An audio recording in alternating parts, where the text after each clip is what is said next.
Okay, so hey, I'm Jacob. I'm a UX UI designer in Alby, and I'm currently in El Salvador. Uh, I arrived here in October, I think. And I'm going to show you, to share some of my experiences and thoughts while traveling through El Salvador and Guatemala, and using Alby Hub and Alby Go for payments as much as I could. Um, I'm going to show also a bit of those countries and Bitcoin communities in those countries, so you can get a feeling how it really how it really is here, and if you can come here, if how you can use Bitcoin around. So my Alby Hub is running on my Umbrel Home node in Warsaw, Poland. So I connected it through NWC to Alby Go, and I was paying with Alby Go everywhere. And if I needed, I access my Alby Hub through VPN. We start with Guatemala. Yeah, this is a volcano that you can climb. And there's three cities in Guatemala that have some kind of nice Bitcoin adoption. First one is the capital, which is Guatemala City. And there's around, I don't know, maybe 50 merchants in the capital. It's mostly in one area. They call it Barrio Bitcoin. It's kind of hip neighborhood with nice fancy cafes and restaurants. There is a community, not too big, but lively community doing regular meetups in Guatemala City. Here you can see the just screenshots from the meetup, uh, where we left some Albi stickers. And of course, I paid for everything with Albi Hub. Um, there's not much to say about Guatemala City regarding Bitcoin. It's much more interesting in Panashell, which will come soon. But in whole Guatemala, all the merchants use either Blink or Osmo. Osmo Wallet. Osmo is a kind of similar to Blink, but it's made by in Guatemala, as far as I know. Um, so this is the POSs that merchant use.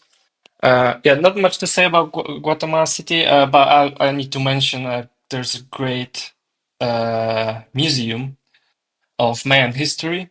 So if you ever be there, I really recommend you to go to Archaeological Museum of Mayan History. You can see really incredible, well-preserved artifacts of Mayan history, and it's really intriguing, fascinating civilization. But then there's a second city in Guatemala, which is called Antigua, and it's a quite touristic, scenic city with beautiful old colonial architecture. It's surrounded by three volcanoes that you can climb. The one that was on Guatemala title screen. Um, it has a lot of old colonial architecture. It's a really beautiful, walkable city. One of the biggest attractions in Guatemala. A few years ago, there was a huge earthquake, a few decades ago, I think, in the area. And there's a lot of really interesting ruins to see around. But yeah, there's quite a lot of merchants there. I would say around more than 100, I think. And it's interesting, like they all use Osmo Wallet. So Osmo Wallet is kind of onboarding this merchant there. They're providing this, but I didn't really see any real Bitcoin community there. I didn't find any Bitcoiner living there, or like a meetup, a regular meetup. So it kind of feels that Osmo is really driving this adoption, but it's not kind of bottom up. Although really a lot of them accept Bitcoin. You can find a hotel, hostel, find a really nice restaurant that accepts Bitcoin, and you can also take the hike with like a tour and pay with Bitcoin for the tour. to see this exploding volcano. And the third one, and probably the most interesting and the most kind of bottom up community is Lago Bitcoin or Lake Bitcoin. And this is a community around Lake Atitlan. And this is a beautiful lake that is surrounded by 17 towns. There's one bigger city, Panajachel, and lots of smaller Mayan towns around. There's really a lot of merchants in Panajachel. Um, you can really live on Bitcoin there. In other towns, in some of them there's more merchants, in some of them there's very little, but in every town you find at least one, Bitcoin merchant. There's even a Bitcoin boat because how you move between those towns is there's like boat taxis, and there's also a Bitcoin boat, like all orange with Bitcoin sign that you can rent and go, travel between the towns. So yeah, this is just one example of the shop. I think it was the first shop with Bitcoin sign I've seen when I arrived. Regarding the community, this was kickstarted by I think 3 people, but 2 of them do not live there. So I think one of them lives in US, the other I don't know, and only one of them, Elias, is living there, and he's really doing, I think, all the hard work around onboarding merchants. There are also meetups. They lately did a first conference, like a small conference, just after adopting Bitcoin. So they doing really interesting things. Elias even started something like mining Bitcoin from used oil, I think. So they also trying to do some mining. But still, I kind of felt the community is small. It's not that lively, but then there's really hundreds of merchants. So I'm kind of wondering if this is sustainable, right? If more Bitcoiners will not go there or live there and spend regularly in those places, how long will they keep accepting Bitcoin? That's what I'm kind of wondering about. And I also heard that in Bitcoin Island, I think it was called, in Philippines, there's an island also for the merchants. Something like that happened, that there was a company on board, Pouch, I think it's called. They onboard a lot of merchants, but there was not enough Bitcoiners spenders traffic to sustain it, and now there's less merchants than it was 2 years ago, for example. Yeah, but in Lake Atitlan, you can, eat breakfast, drink coffee, um, you can order pizza, even with delivery. Bitcoin signs are everywhere. There are also like Bitcoin graffitis. It's really, brings smile to your face. I even by accident found a sticker of Paco. I don't know if you know Paco. It's a really cool Bitcoin traveler and vlogger. Yeah, and you can really spend a great time there. And I recommend going there not only because of Bitcoin. It's just really beautiful area, great people and great culture, great hike opportunities. But at the same time, you can really spend only Bitcoin there if you want. So these 3 cities I mentioned, they have a quite good Bitcoin adoption, and they are also those 3 places are also probably the most known touristic cities in Guatemala. There's also one more area in Guatemala that is famous, and this is Tikal, and the whole area is called Petén. And there's no Bitcoin adoption there, so I tried to find something. There's no merchants, no community, but I wanted to mention it just to show you a bit of the country too. And if you ever go to Guatemala, don't only visit these Bitcoin places. You should also go to Tikal. It's on the north of the country, beautiful area, jungle area. So it's all covered by jungle, and it's also the center of Mayan Empire, historical Mayan Empire. And Tikal and Mirador were the biggest Mayan cities in the history. Yeah, so Tikal is well preserved, easily accessible. It's the most, I think, uncovered Mayan cities in the world. But also you can go to Mirador, and Mirador, which is the biggest Mayan city in history. But the thing is, to go there, you need to you need to hike 2 days in the jungle, and sometimes it looks like this. Uh, and also then 2 days you hike back from the jungle. But then you can view sunrises from the pyramids every day, and the pyramids are mostly covered. Like there's only 5 or 10% uncovered of the pyramids, but the city, that Mirador city, is huge. You spend all day walking on it. You can see really, how incredible was civilization. And for some, it's even more cooler. You see a lot of animals on the way in the jungle, and you hear a lot of animals. So I recommend visiting this area too. But now let's come to El Salvador. We start with San Salvador, which is a huge scattered city. There's no really center in it. I mean, there is a historic center, but uh, a lot of people and a lot of stuff is happening really outside of it. It has terrible traffic. Um, But yeah, there's a lot of talk now about how Salvador is safe, changed to be safe, and I can confirm it. I mean, I felt very safe, and a lot of anyone I talked with feels very safe. That was not the case really 3 years ago, and you can kind of see the signs of it because almost all houses have crates or like metal in the windows, and there's like walls or fences with wire on most houses, and there's also when there are shops, there's a lot of security with heavy guns. But it's really not needed anymore. And in fact, I heard that the security market like crashed because shops do not hire them anymore because they don't need them. And no one, if someone builds a house, unless they're maybe not believing that it will stay that way, but most people don't build those fences or those wires anymore.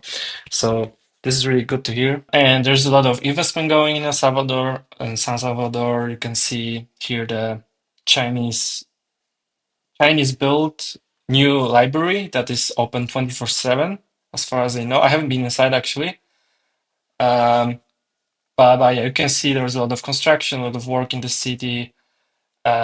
There's also a lot of places that don't look nice, which is,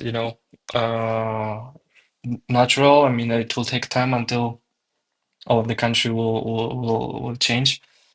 But yeah, let's go to Bitcoin payments. So of course, when I arrived, I wanted to see, Starbucks and McDonald's, and they take Bitcoin. So all of Starbucks, McDonald's, KFC's, Pizza Huts, and this kind of bigger fast food chains, almost all of them take Bitcoin, uh, and they often have separate cashiers here, like with Starbucks. McDonald's has it implemented in the self checkout. You can see the payment here. Oh, what's also cool in El Salvador, you can, if you buy a SIM card, I know Tigo supports it. There's a company Tigo. You can even top up your mobile internet with Lightning. Yeah, so they use OpenNode to handle payments. So this is really convenient, and that just feels great. I wish I had it in my uh, in my country. But actually, you've seen here that at the end of the presentation, I will tell more about like payment issues. But here you could see that I wanted to open a wallet, and it wanted to open BitKit, right? So this is one issue. I suppose this is related to iOS, that you cannot choose which app is default of handling this request. So I needed to manually copy the invoice and paste it in Alby. Yeah, in San Salvador, there's lots of merchants accepting Bitcoin, kind of scattered all over the place. So there's one area where there's a bit more merchants around, bars, cafes, hotels, restaurants.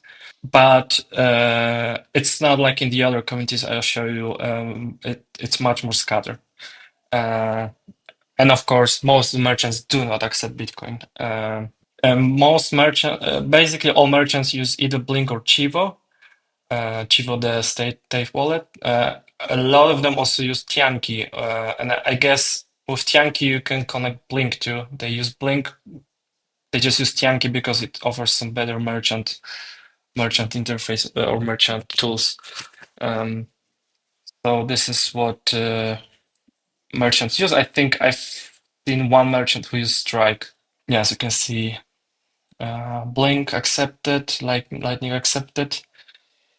Yeah, so these are the Chivo points, and this basically wherever there is a Chivo ATM, there's also this kind of point with I think two workers there staying while it's open. So their role is to just help if you have any issues, and I guess provide some kind of education too. What surprised me is I often see queues to these Chivo points. Not like huge queues, but like here you can see four people. I've seen like three people. I used this ATMs a few times and I needed to wait. Uh, I don't know, a few minutes until two people finish their transaction. So it was cool to see that local people really use Bitcoin. Some local people really use Bitcoin. And what's also cool about Chivo, both ATM and mobile wallet, is they have zero exchange fees. So really, when you exchange dollars to Bitcoin or the other way, you don't pay any fee. So this is really good, onboarding tools. Of course, you probably heard there's a lot of problems with Chivo. There was cases of missing transactions. Someone paid, but it didn't arrive, never arrived. Some people lost money on it. It seems to be improved. I heard a lot of people say they fixed all that stuff. I also didn't encounter any, eaten transaction. The only problem when paying to Chivo is for some reason, like on my side, payment is, finished. It goes quick, but the merchant sees it like, 15 seconds later or something. So while other wallets or other POSs, the payment is instant in Chivo, it's kind of long. Also, when the merchants use Chivo wallet to accept Bitcoin, it defaults to dollars in Chivo, which is only compatible with Chivo. So you need to switch to Bitcoin, and then even if you switch to Bitcoin, it defaults to on-chain, so you also need to switch to Lightning. Maybe the creators of Chivo kind of thought people use dollar mostly, but still, if you're a Bitcoiner, you always need to, tell the merchant to switch. I mean, some merchants know it, but some merchants, especially if they don't have too many payers, they just don't switch it, and you need to educate them basically. And here I wanted to pay the invoice to withdraw money, but I realized it's on-chain only. So I was surprised. I thought those ATMs are Lightning ATMs, but no, I couldn't pay with Alby Go. There is another company, Antina, that provides ATMs with Lightning, but they take like 8% or something. So it's really not a good deal. Yeah, but I paid with on-chain and I managed to take my cash. So it works pretty good. I think I waited maybe 3 minutes or 2 minutes before the cash went out. So I think they don't even wait for one confirmation. Yeah, but let's move to Adopting Bitcoin. So Adopting Bitcoin was a conference, a third edition, I think, of conference in in El Salvador, where yeah, the focus of the conference is, as the name says, talking about adoption and how to facilitate adoption. It was great time. I've been there with Roland, who is probably on this call too. We presented Nostr Connect and Alby Hub to the audience. And Super Testnet said it was the best talk of the conference, so you can watch it on Adopting Bitcoin YouTube. Um, And the conference, it's if you ever been a Bitcoin conference, it's kind of similar, except yeah, there was really bigger focus. I mean, it was really focused on this adoption.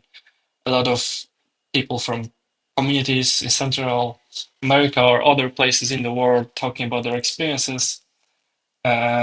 What I really like, and it was kind of a bit relaxed. It was not, there was no VCs or like big macro business people talking about, I know bonds and Bitcoin and like all this stuff that are often on some other Bitcoin conferences. What I really liked about is during the conference there was all-time high, and I haven't heard anyone mention the price even once on the stage. So that's really that, that's the kind of focus on laser focus on adoption I want to hear on a conference like this. And what I think I took the most from the conference is like I was positively surprised on the quality of Bitcoin education efforts in the country, and not only in El Salvador, but especially El Salvador, and the amount of initiatives. There's more than 5 initiatives, different independent initiatives in El Salvador that focus on teaching people Bitcoin and especially kids at school. Uh, you can see here one. I don't even remember which one was it. I can see here one of them. There's Mi Primero Bitcoin. There's Kubo. There's Node Nation. There's a community in Santa Ana, which I'll tell more about later.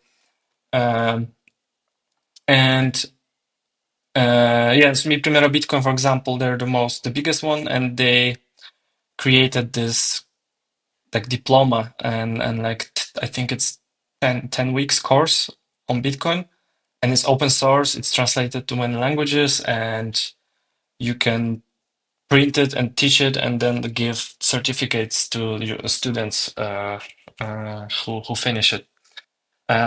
So I was really positively surprised, and I think this will bring some, fruition in a few years.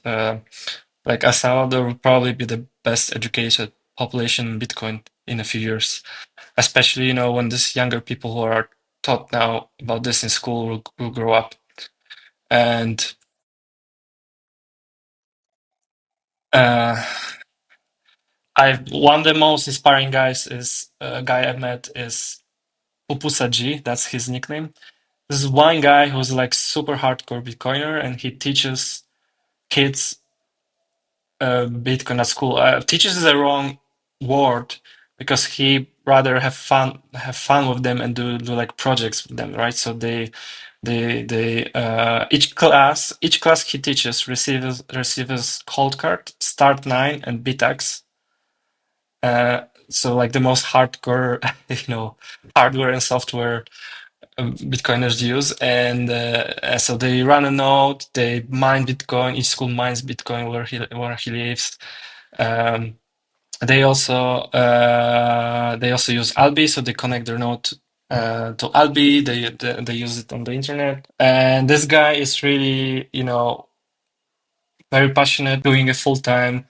And yeah, this is just the most positive thing I think, and the kind of most bullish thing on the adoption in El Salvador I've seen.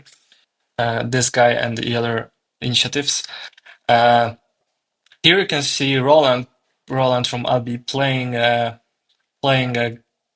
kind of double snake game where you bet your sats on it, so you compete with the other person to win sats.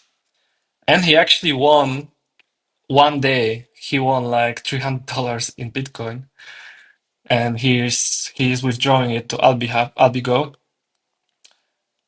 And this is actually a nice closure of a story that a year ago in Warsaw, during the halving party in Bitcoin FIFAs in Warsaw, Roland and Rene from Albi, they were playing this game also there. And you see now he withdrew from the QR code the sats. So at that time there was no Alby Go, and they used the web version of Alby account, the web dashboard, and the scanner there works really bad, and they couldn't withdraw, they couldn't scan the QR code with uh, with that web wallet. So at that time, it was for them. It was the last straw, and three of us decided, no, we're creating mobile app. Like we need to do it, and we actually did it in secret from the other team members for I don't know 2 months or something. Uh, and then later revealed the almost ready product to the team. And now this is the closure because finally he can scan and quickly pay, and he pays with his node. So this is really cool. Uh, there was a nice um, closure party in the center of El Salvador. You can see dollar piñata there. And what's funny, later it was destroyed and was empty, which is very symbolic. The dollar, like dollar, it's empty. Uh, but I also had this kind of uh, interesting experience there because it was really close to the presidential palace. It was the heart of the city, an old historical city. It was Friday night or Saturday night, and the party was open to anyone. So there was a lot of young people, young Salvadorians that have most of them probably have nothing to do with Bitcoin. So the crowd was really mixed. I would say it was kind of 50-50. And what I really liked about it is that, no one, uh, everyone paid with what they wanted. Bitcoiners pay with Bitcoin, Salvadorans, non-Bitcoiners pay with dollars. And it was kind of natural. Like everyone paid with what they want. And it felt kind of like this glimpse of the future where like, money is something voluntary. You use the money which you prefer.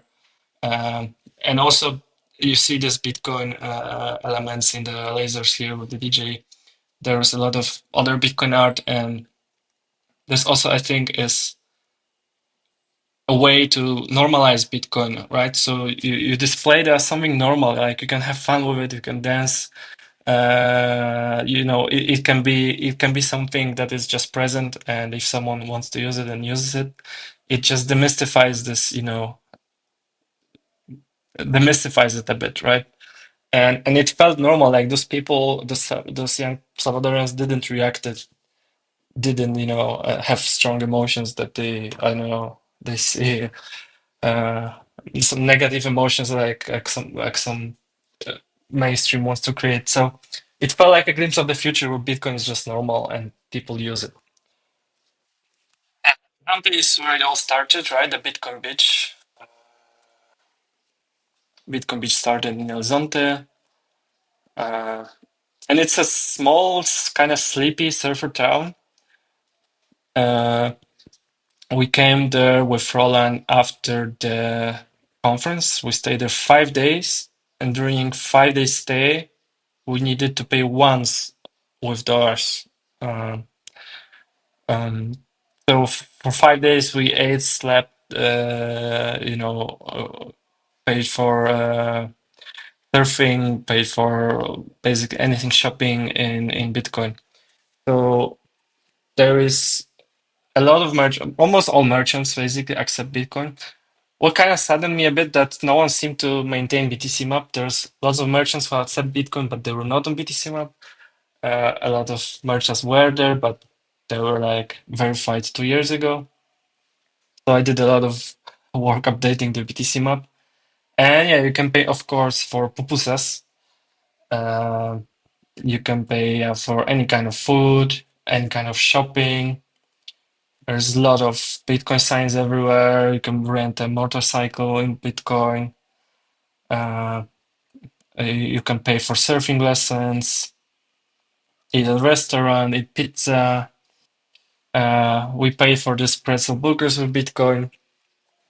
There's also something called Bitcoin market, farmers market, and this it's th this one, what you see now, it's actually not this. This was even after the conference, but every Saturday, I think there is also Bitcoin farmers market where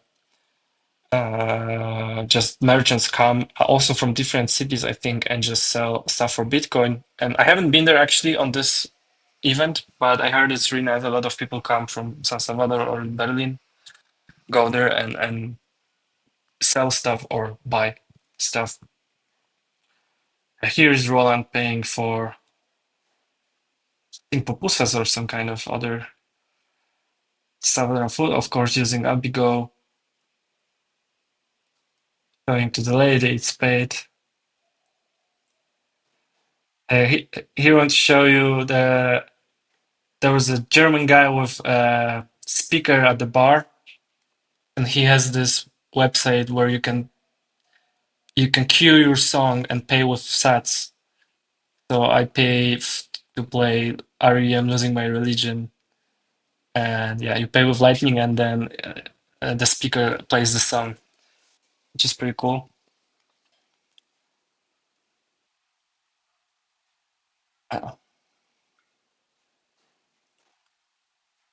21 sats per song, it's not a bad price.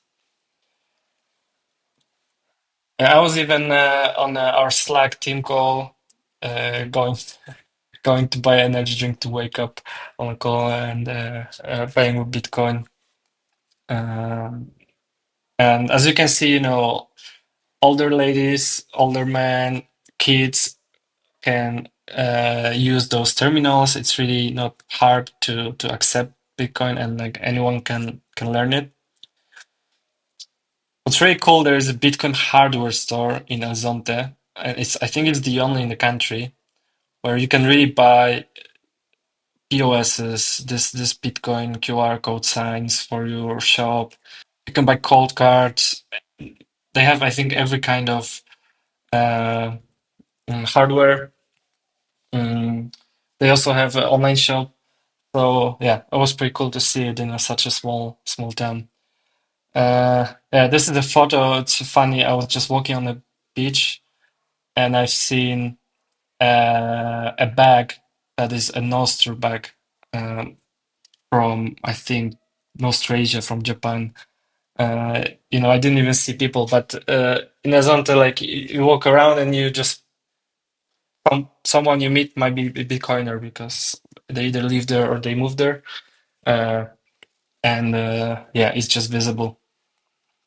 Here we have Roland after surfing, and Roland gave me some lessons of surfing. I also took one paid lesson of surfing, and of course, I paid it with Bitcoin here. And my teacher was actually a Bitcoiner, and he was working in with Bitcoin Beach for some time. Uh, yeah, so I also gave him a tip in Bitcoin because we had nice chat about it. But I wanted to move to a bit less known place, at least for Bitcoiners, I think, which is Santa Ana. It's famous for this beautiful white cathedral, um, and it's actually the second biggest city in El Salvador. It's quite touristic, mostly for locals, I think.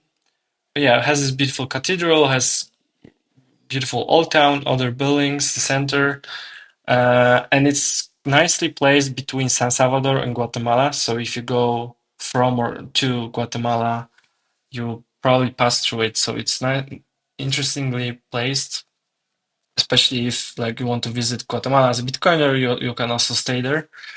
Uh, yeah, there's some street.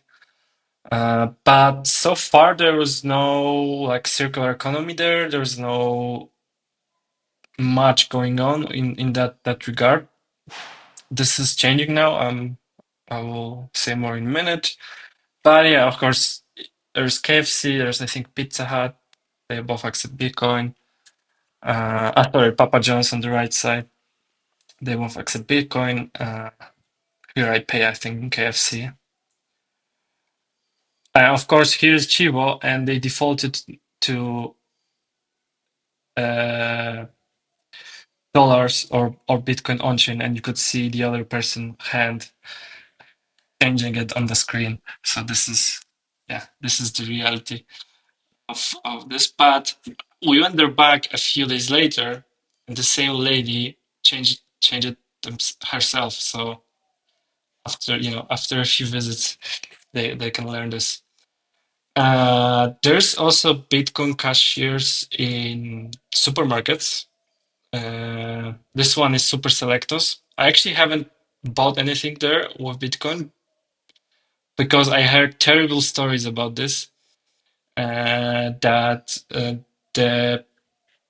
the payment, like the cashiers need to like log in on some website, type some password which no one remembers, or use some phone. Like it takes a super long time and it's very clunky and it's just terribly implemented. And I heard the reason of that is because the owner of this chain is political enemy of Bukele. So he kind of implemented the payment because he needed to as a big company, but he did it in a way that, um, that's just for it to be, but not really to do something useful to make it any easy for anyone. So if you ever go there and want to pay in Bitcoin, like everyone hates you, like the cashiers hate you, and the people in the queue hate you because it takes a long of time. So this is like the only place I kind of uh, avoided paying with Bitcoin. But yeah, I said there's not much happening on in Santa Ana so far, but they have a regular meetup every Monday. They have a small group of people. There are some merchants, not that much in the city. But I've met this three guys, Zach, Juan, and Lawrence. Lawrence is a local. Juan is from Argentina. Zach is from US, and Zach and Juan met in Santana, and they decided a few months ago to stay there and kickstart basically a circular economy or something like Berlin or like in Zonte. And Juan actually did something similar before in Mexico. He created Casa Satoshi, like a kind of hostel, Bitcoin hostel. Uh, so yeah, these guys are like also super motivated, and they came up with this really, really comprehensive plan and activities how to do it. Yeah, they developed 8 weeks Bitcoin intro program. It just started. I think this is like the third week or fourth week, and they have, I think, 3 dozen of people participating in it. So this is like full intro to Bitcoin.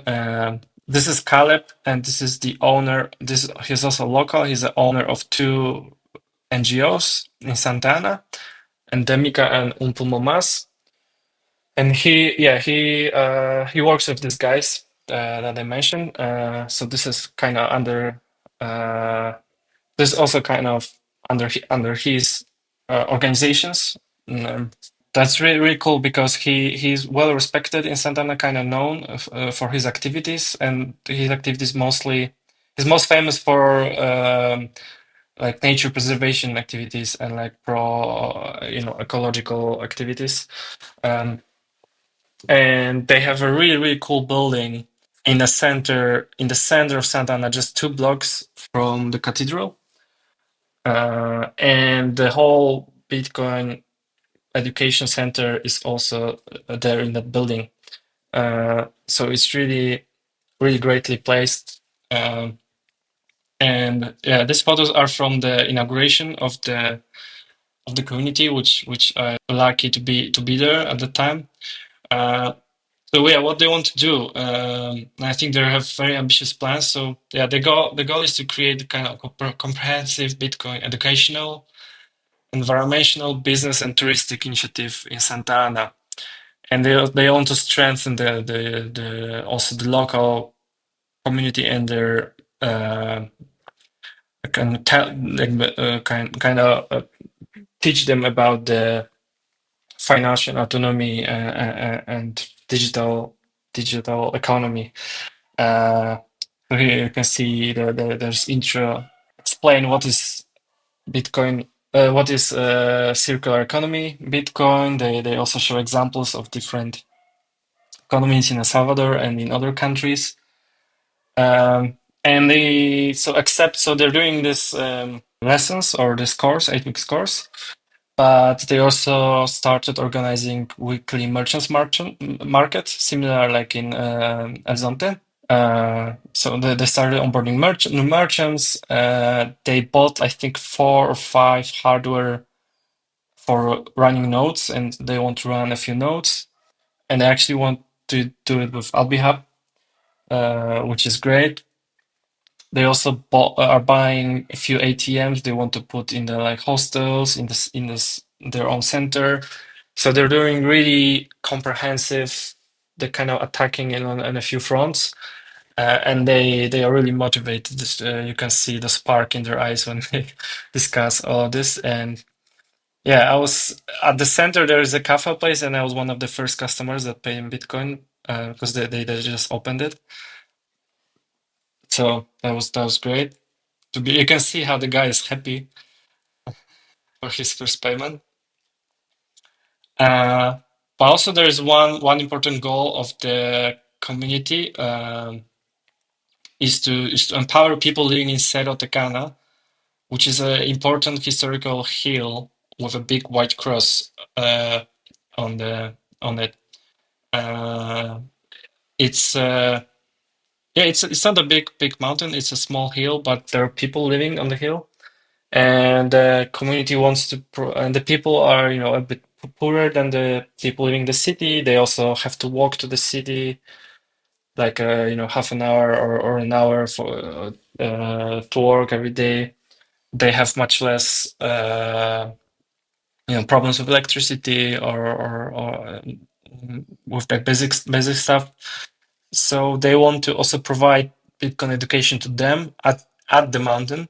They also invite them for the merchants market, so people people from the mountain come on this weekly merchants market to sell food or products they create. They also want to engage them in as a guides, so they want to do this kind of tours with some Bitcoin element in it. And the people from the mountain will be guides, and they will be paid in Bitcoin. They can maybe eat lunch at one of the houses on the hill and pay for it in Bitcoin. So yeah, they have already people that will be these guides. I don't know exactly the plan when they're gonna start doing this, but this is pretty cool. We visited the mountain. We ate lunch one of the houses of the lady that lived there. And also the goal, so the goal is the people of the mountain, but also the mountain itself, to reforest the area and preserve the nature there, and do it with cooperation of the people living there. Uh, and this is the view from the top. Uh, and I had the honor to design the logo of the community, and I wanted to include the cathedral, which is important, is the most famous symbol of the city, but also I wanted to include the cross and the hill as important for the community itself. But let's go to Berlin, which is I think, favorite place in El Salvador. It's the same name as Berlin in Germany, and it actually has some German history. I don't remember the details, but so this city had a different name like 100 years ago, or maybe 150. But there was some German guy who sailed on some ship, and the ship crashed, and he ended up in this town, and he like some local told me that he proposed a rebranding or something like this of the city, and the people adopted this Berlin, and also there are some more people living there. Some more Germans later living there, and there is nothing left of it really. I don't think anyone like speaks German from that like lineage of people. But the interesting story, there's every Salvadorian, also Guatemalan town or city has at the center has a squared park, and around the park there's like a mayor house, bank, police, and like this basic kind of city services. And some people say that in Berlin the square, this park has a shape of swastika. I don't really see it on Google Maps or something, but yeah, I think it's disputed. Some people believe it, some people don't believe it. Berlin is a small town on the side of the volcano, but almost on the top of the volcano, and they have around 20,000 inhabitants. And since it's almost on the top of the volcano, um, there are scenic views around because, like, on the each edge of the city, there's like open space you can see, like you see from the mountain, which is beautiful. It's also a lot of people moved there from Saunter. Bitcoiners moved there from Saunter or other regions because it has a bit cooler temperature. It's not that hot as in other parts of the country, and it's also a cowboy town. So men wear this cowboy hats, and also there's a lot of horse riding around in the town. Uh, yeah, some photos of the town. It's very peaceful. It's very, small, peaceful place, beautiful surroundings. Here you can see the view like from the edge of the town. So you can see hundreds of kilometers. You can see many volcanoes on the horizon. Uh, and there's of course a Bitcoin center. Uh, and the circular economy started, I think, less than 2 years ago, actually not that long ago, like a year and a half maybe. What's really cool and what's a bit different than other places, that it was started by locals on initiated by locals, so by Evelyn and Gerardo, um, and they did amazing job. And this is the center of the communities. It's also a nice space. There's they have like a classroom. They do English lessons there, some workshops, some Bitcoin education, lectures, meetups are also there. There's an ATM. Um, there's even a merchant's map of BTC, like a manual BTC map. But also, it's not updated. There are more merchants now.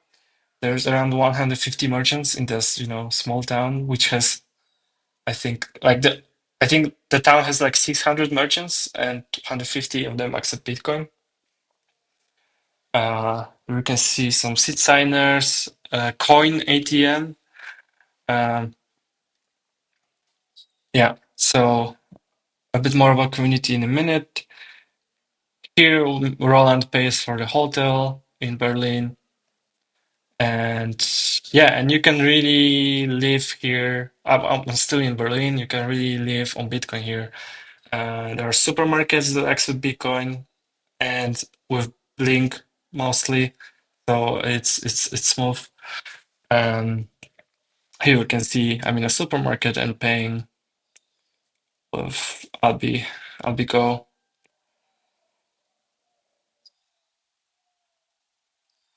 Of course, there are pupusas, and here I pay for pupusas. The lady know how to use Bitcoin.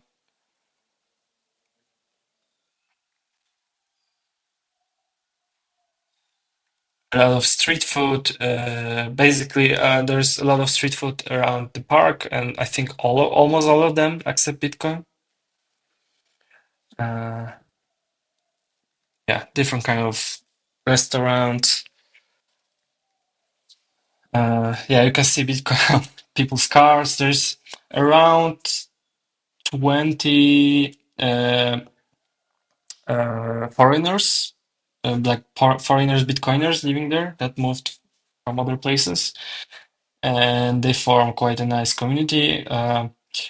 Here's my favorite cafe, and they sometimes do promotions and they write prices in sats, which is crazy.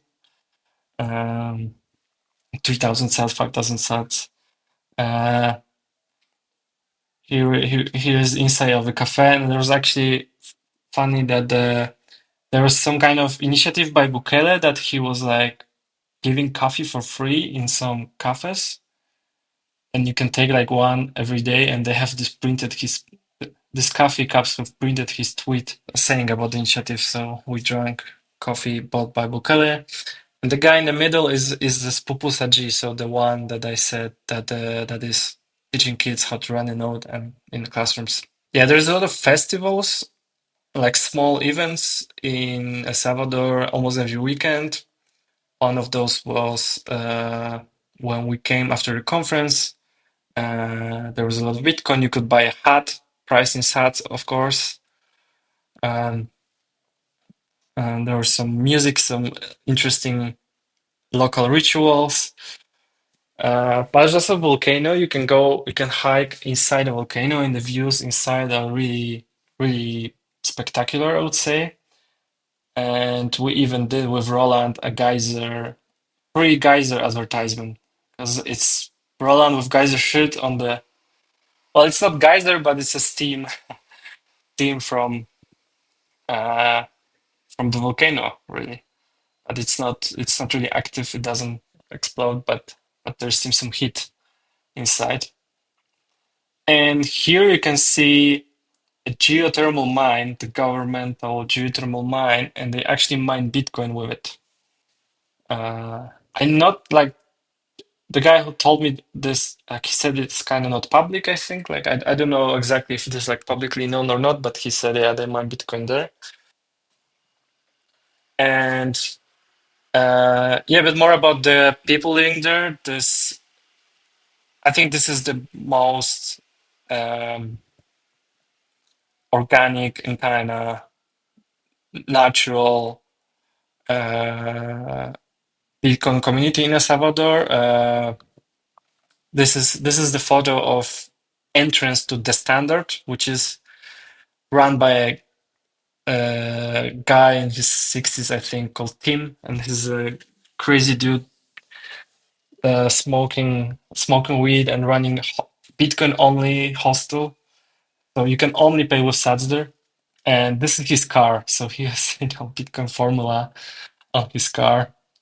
And this place also kind of like community social place, so a lot of people come there and just hang out. Here, people with dogs, and the dogs is also another topic. There's tons of homeless dogs on the street. They're usually harmless, and especially in Berlin, like when some foreigner moves there, they a lot of them take one dog and from the street. Uh, so I think except the dog on the left, those are like street dogs. And of course, you can pay with Bitcoin inside for beers, for water, for milk, for some sweets. There's Alby on the fridge now. Here I pay, I think, for the beer in the Standard.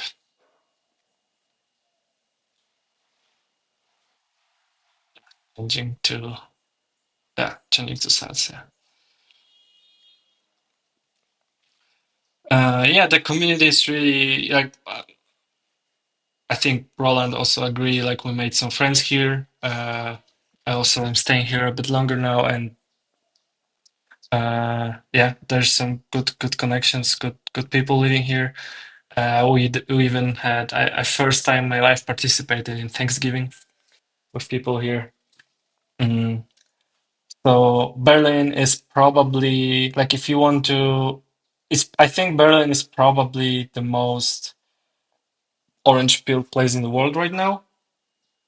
Like there's just the amount. It's a small town, but the like if you kind of look at percentages and kind of adoption rate of the population, it's probably and also the local population because maybe not a lot, but a lot of locals come to those to the Bitcoin center. They also pay with Bitcoin.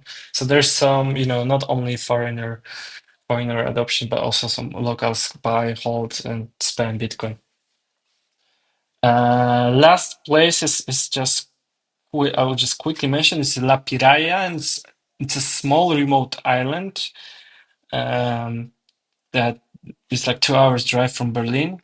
I didn't heard about it before I came to El Salvador, and it was actually initiated. I mean, the adoption there was initiated by Mi Primero Bitcoin and Bitcoin Beach, and yeah, this is a small island with very low income population. There's really no nice houses there. There's bad connections there or no internet, and uh, we heard there's no internet, and you have to pay with Bolt cards only because they work offline. But we had some internet there, so we could pay with Bitcoin. And supposedly they onboarded a lot of merchant. But I'll mention it in a minute. Uh, just to show, you need to jump on a boat to drive there. You can see nice volcanoes on the horizon. And yeah, this is you arrive to like this. The houses inside look kind of similar. It's very kind of rural fisherman village. It's also famous for beach volleyball, and I think the kids, the team from this town was like a champion of the world, I guess, in the sport. Like they were famous for this, and there's some championships happening in that area too. Yeah, so we came to the restaurant on the front. We pay with Bitcoin. Everything worked well.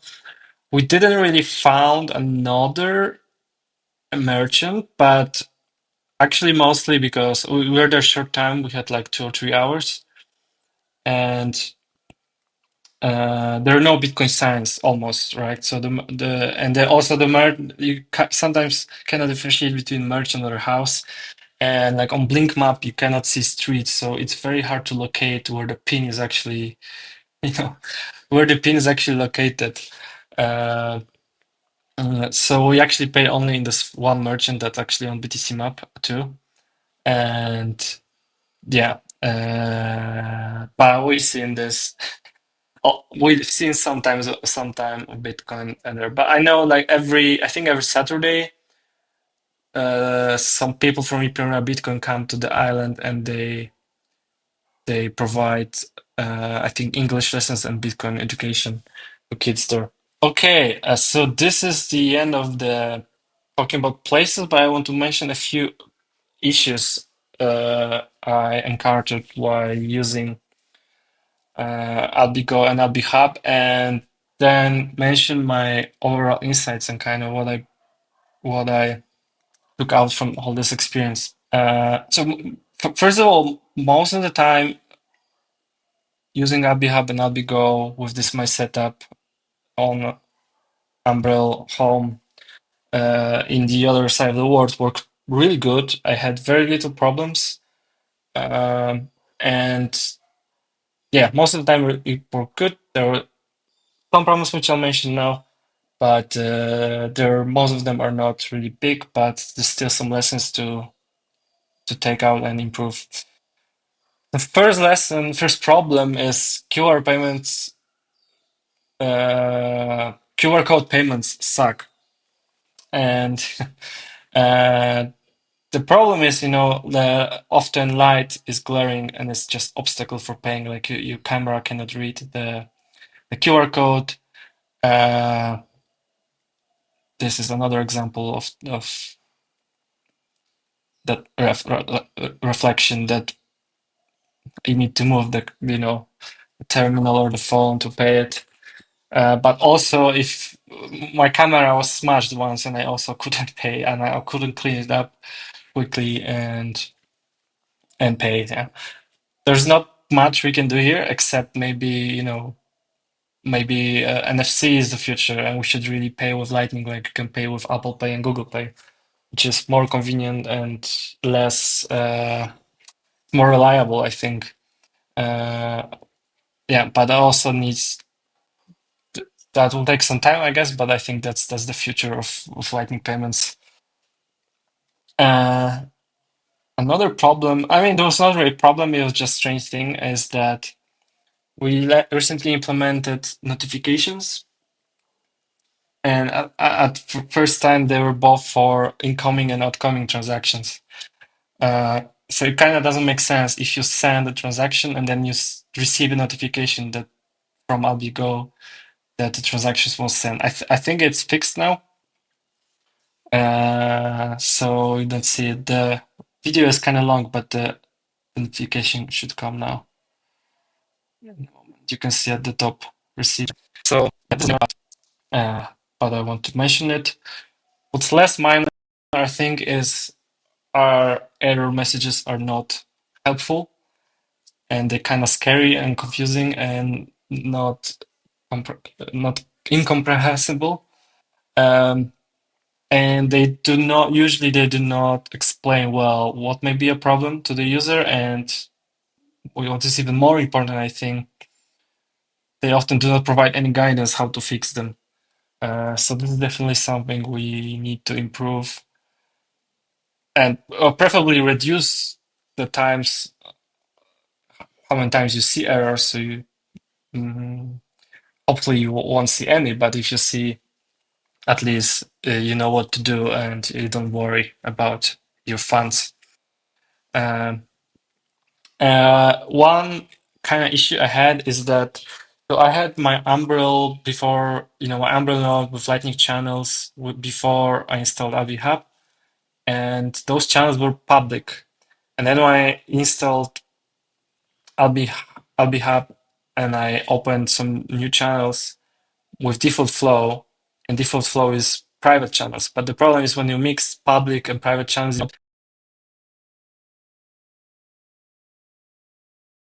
used Alby for his tips. I use the Alby Custodial wallet, which, as some of you may know, have some limits on how much you can receive and how much you can send. And he hit that limit that night. And I think he wasn't aware of the limits, or I forgot about them, whatever. But he hit that limit. So he was playing live and people were trying to zap him. And you can see on the screen, unable to send zap. There's an error in some client. It's not my phone. And yeah, so he was kind of losing money because of this, right?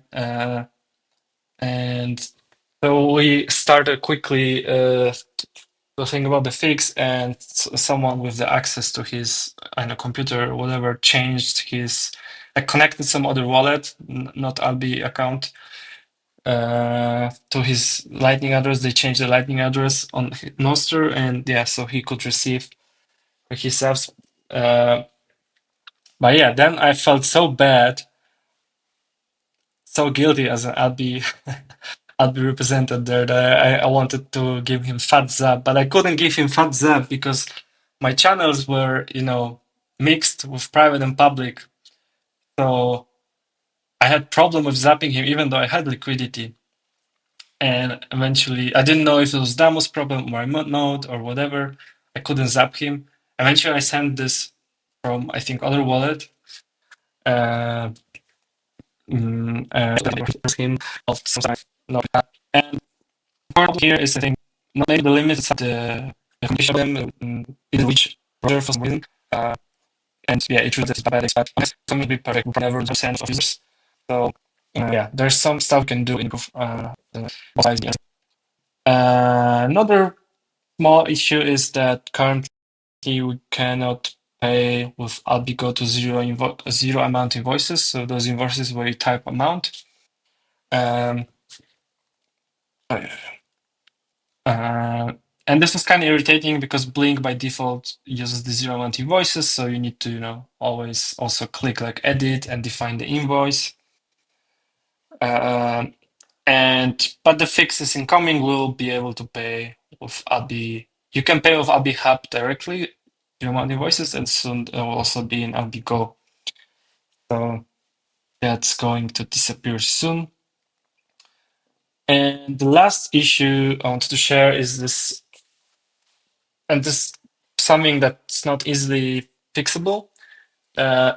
Inability to examine if something is wrong with your remote node and you don't have physical access with it, right? So my umbrella was in Warsaw, and one time it went down suddenly, and I couldn't examine it or restart it manually. I thought it just turned off and will not turn on, and at that, so I basically lost access to my Bitcoin on this node. But fortunately, I don't know how it went back online a few hours later by itself. So it worked, and yeah, if you use like VPN, it's a physical location, and you have only you or maybe some of your friends can access it. But in my case, I was at my friend's house, but he was away on vacation, so I couldn't really check anything. Then you kind of lose ability to do anything with it.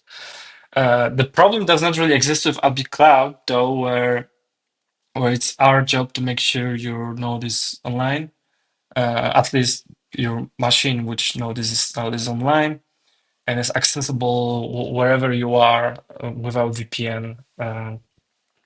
So there's much less risk in this kind of situation that the machine is offline and you cannot do anything. I wanted to share a few insights from the whole experience of my 2 or 3 months in Central America. First of all, there are places on Earth where you can live 100% on Bitcoin, and you can definitely live in most of this time places I shown you spending only Bitcoin on Lightning. I didn't do it. Like I sometimes use dollars, not very often. I maybe use dollars once a week or 2 times a week. Uh, but definitely it's possible and it's not that hard. Maybe for some, niche stuff you need to buy for your home or something that might be harder to find exactly what you want and access Bitcoin. But if you really want to use only Bitcoin, you can really do it here. The other thing is like this is something I also discovered kind of earlier that there's a lot of talk about we need more Bitcoin merchants, we need to make people accept Bitcoin. But I actually think we don't need more Bitcoin merchants, we need more Bitcoin spenders. And I think we have more merchants, like we have bigger supply of merchants than Bitcoin spenders that can like, satisfy these merchants. And as an example, at the first, I think my first day in Salvador, I went to the one cafe that accepts Bitcoin. It was really a great cafe, good beans coffee in San Salvador. And I was talking with the owner there, and he said, I'm the fifth Bitcoiner this day in this cafe, but I'm the first one to pay in Bitcoin. If we like Bitcoiners in the world are not a big group, and the group that wants to spend Bitcoin is even smaller, right?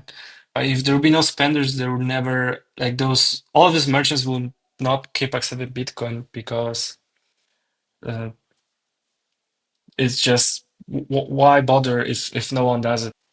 Yeah, so I'm super bullish on bottom-up Bitcoin education initiatives.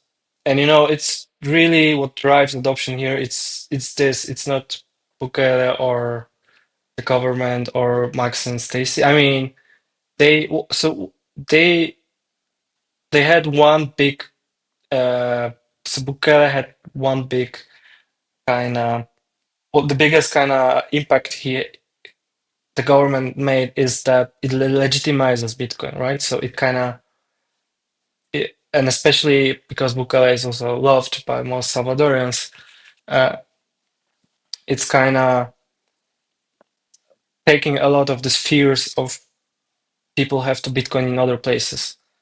So because government supports it, a lot of people are much more keen to try it out. But really, what drives this adoption here is this education of young generation uh, and many different adopting initiatives. And I'm pretty sure in a few years, yeah, El Salvador will be the best educated nation in Bitcoin, and I will not be surprised in like most of Bitcoin core developers will be from El Salvador in a few years.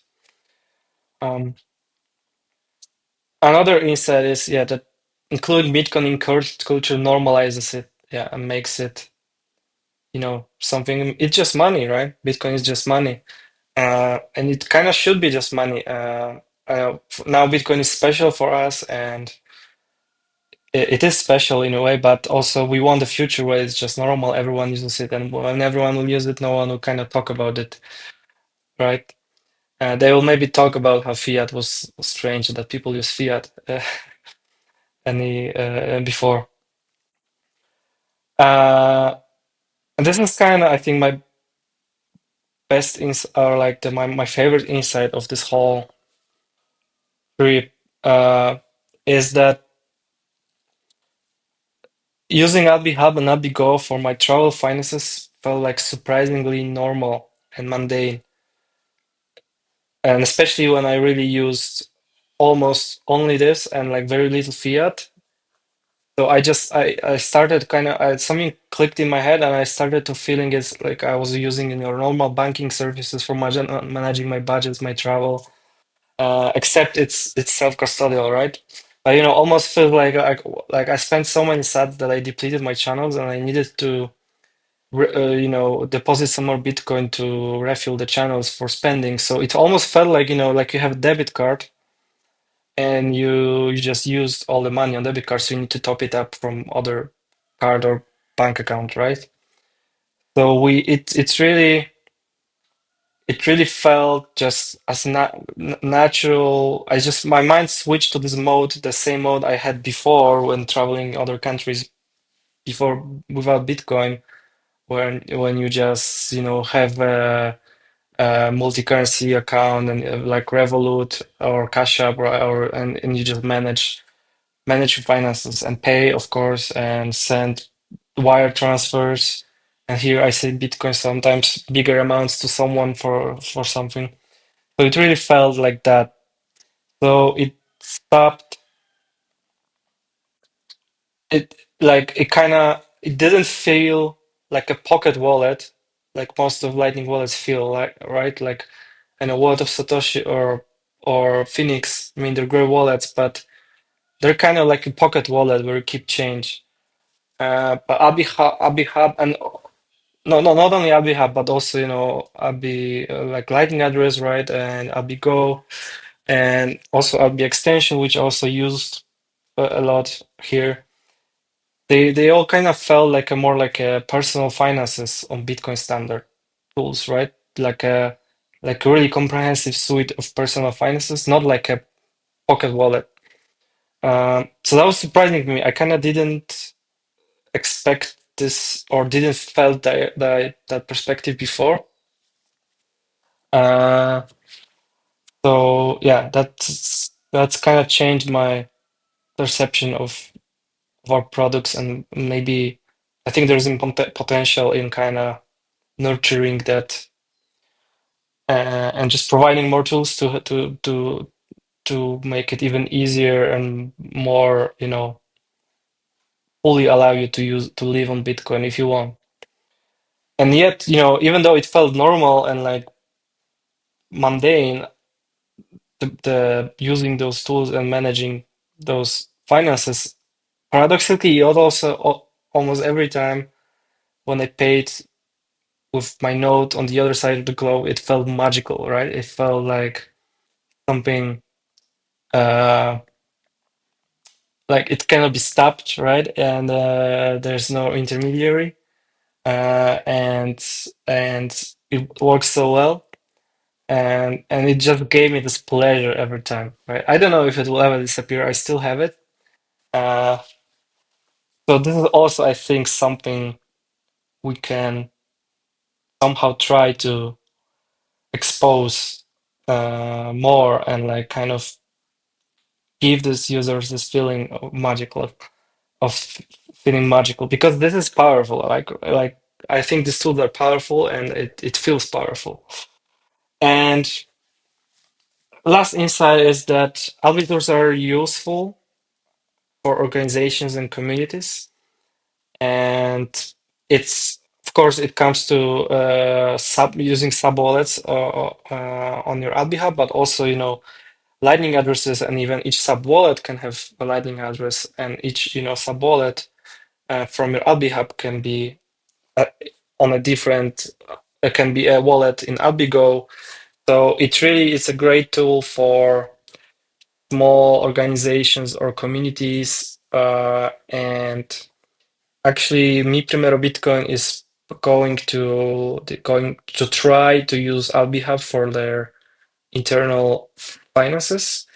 So like budgeting or giving, creating sub wallets. They will have one node, and they will create sub wallets for their workers, give some budgets, and using stuff like that. And something similar want to do the guys from Santa Ana. So using this for the kind of core team, they will have one node, and core team will use the sub wallets.